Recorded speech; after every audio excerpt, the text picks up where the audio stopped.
क्या आपने कभी ये सोचा है कि अगर कल आपकी जॉब चली जाए तो आप कितने दिन सरवाइव कर सकेंगे? कुछ महीने, कुछ हफ्ते या सिर्फ कुछ दिन? अरे भाई क्यों नेगेटिव सोच रहे हो। सब ठीक तो चल रहा है। जॉब भी है, सैलरी भी है।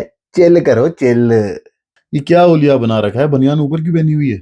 अच्छा, सुपरमैन पहने तो सुपर हीरो और मैं पहनूं तो क्या हुलिया बनाया हुआ है हैं? वाह भी वाह। इग्नोर करो इसे। मसला ये है, जिंदगी कभी भी पूछ के प्रॉब्लम्स नहीं देती, इसलिए हमें इमरजेंसीज के लिए सेव करके तैयार रहना चाहिए। हाँ हाँ, आ जाए ना ऊंट पहाड़ के नीचे। ये आज इसको इग्नोर करो भाई। 2 दिन की जिंदगी है। चिल करो, एंजॉय करो, सेविंग सेविंग होती रहेगी। कल किसने देखा है। अरे शॉर्टकट चाचा, यही तो मैं कह रहा हूँ। कल किसने देखा है? इसीलिए प्रॉब्लम्स के लिए, इमरजेंसीज के लिए सेव करना जरूरी है। सेविंग सिर्फ पैसा बचाने के लिए नहीं होता, बल्कि सेविंग अपने फ्यूचर सेल्फ यानी अपने आने वाले कल को पे करके उसको प्रोटेक्ट करने का नाम है। जिस तरह आप हर महीने रेंट पे करते हैं, बिल्स पे करते हैं, ठीक वैसे ही आपको अपने आने वाले कल को भी पे करना चाहिए। आने वाला कल? भाई मेरे पास तो आज के लिए कुछ नहीं है, फ्यूचर को क्या पे करूं। देखें, मैं ये बिल्कुल नहीं कह रहा कि ये आसान है, बल्कि मैं तो ये कह रहा हूं ये जरूरी है। अगर आप अपने फ्यूचर को पे नहीं करेंगे तो फ्यूचर जबरदस्ती छीन लेगा, जॉब लॉस के जरिए, मेडिकल बिल्स के जरिए या किसी और इमरजेंसी खर्चे के जरिए। वो कहते हैं ना कि वक्त सबसे बड़ा टीचर है, और वो बिना पूछे बिना बताए सबक सिखा देगा। अच्छा चलो, मान ली तुम्हारी बात। ये तो बताओ सेव करूं कितना। वाह शॉर्टकट चाचा, आज असल में ही दिल खुश कर दिया। पहली दफा कोई ढंग का सवाल पूछा। सच तो यही है, आपकी फाइनेंशियल सिचुएशन पे डिपेंड करता है।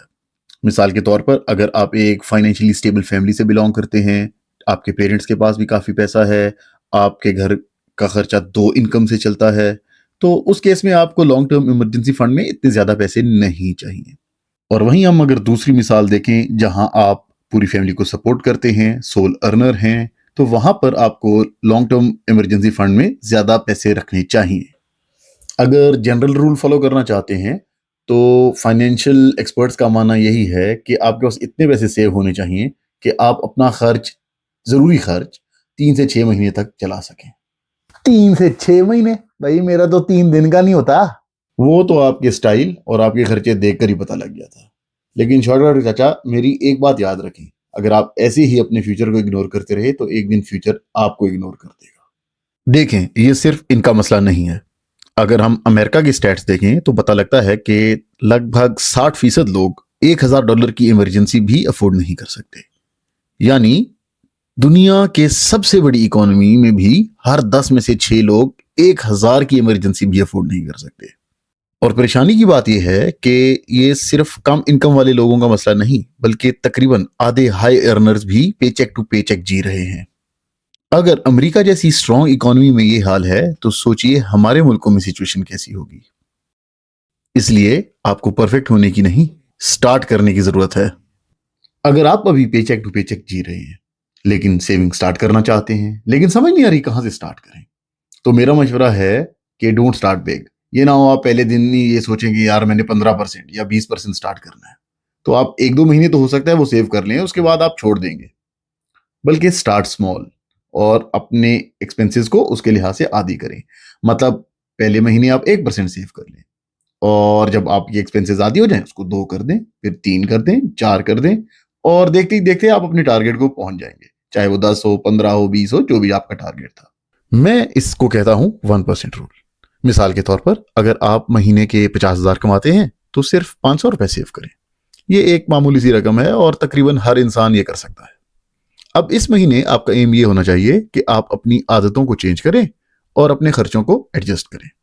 ऐसे ही अगले महीने इसको बढ़ाकर 2% कर दें, जो कि ₹1,000 बनेगा, और फिर से अपने खर्चों को एडजस्ट करने की कोशिश करें।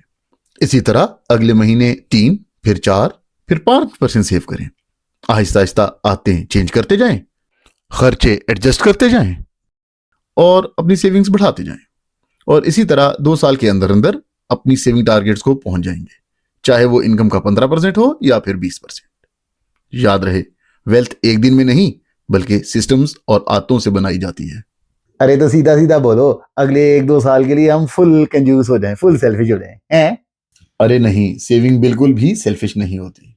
बल्कि अगर आपके पास ज्यादा पैसे सेव होंगे तो आप अपने दोस्तों की, अपनी फैमिली की ज्यादा बेहतर हेल्प कर सकते हैं। आपने जरूर जहाज में सफर किया होगा और आपने सुना होगा कि इमरजेंसी की हालत में पहले खुद मास्क पहने और फिर अपने बच्चों को मास्क पहनाए। हाँ, जब मैं इंग्लैंड गया था मैंने भी सुना था, लेकिन मैं अक्लमंद हूँ, कभी जरूरत पड़ी तो पहले अपने बच्चों को ही मास्क पहनाऊंगा।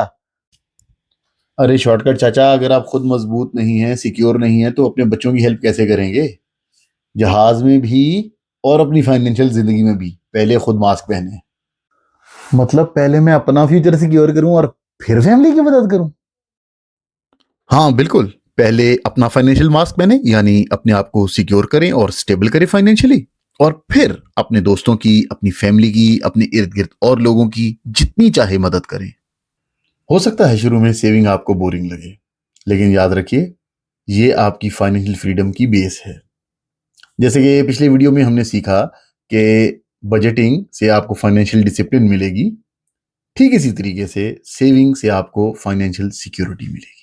और हाँ, मेरा मतलब ये हरगिज नहीं कि जब तक आपका इमरजेंसी फंड, जो कि हमारी एग्जांपल में 1.5 से 3 लाख था, पूरा नहीं हो जाता तो आप सिर्फ सेव ही करते रहें। बल्कि पहले एक ऐसा टारगेट रखें जो आपको मेंटल सुकून दे। मिसाल के तौर पर आप पहले सिर्फ 50,000 का टारगेट रख लें। जब आपके पास ये सेव हो जाएं, तो छोटे मोटे एक्स्ट्रा खर्चे आपकी रातों की नींद नहीं उड़ाएंगे और ना ही मुश्किल वक्त में आपको किसी और के सामने हाथ फैलाने की जरूरत पड़ेगी। बाइक खराब हो गई, कोई बात नहीं, अपने इमरजेंसी फंड से पैसे निकाले और जल्दी से जल्दी ठीक करवा लें।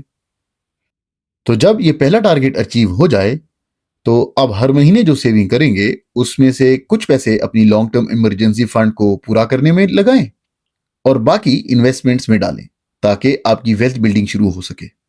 और अगर कोई कहे कि सेविंग सेविंग छोड़ो, ये स्कीम में पैसे डालो और डबल कर लो, फिर? तो उसे बोलो, मैं अक्लमंद पैसा को फॉलो करता हूं। मैं पहले अपने फ्यूचर को पे करूंगा और उसके बाद बाकी डिसीजंस लूंगा। याद रहे, अक्लमंद पैसा पर हम शॉर्टकट्स नहीं बल्कि सिस्टम्स बनाना सीखते हैं। मैं हूं आपका दोस्त, आपका गाइड, द सिक्योर इन्वेस्टर। वैसे तो मेरे चैनल पर अभी तक इतने कमेंट्स आए नहीं, लेकिन जो थोड़े बहुत आए हैं उनमें से एक कमेंट मैंने पढ़ा और मुझे बहुत अच्छा लगा। वो एक यंग अर्ली प्रोफेशनल ने पूछा हुआ था कि मेरी अभी अभी जॉब स्टार्ट हुई है, तो मुझे कितना सेव करना चाहिए। तो मैंने सोचा अगली वीडियो इसी पे ही बना देते हैं। मिस बिल्कुल नहीं कीजिएगा, बहुत इंटरेस्टिंग वीडियो होने वाली है।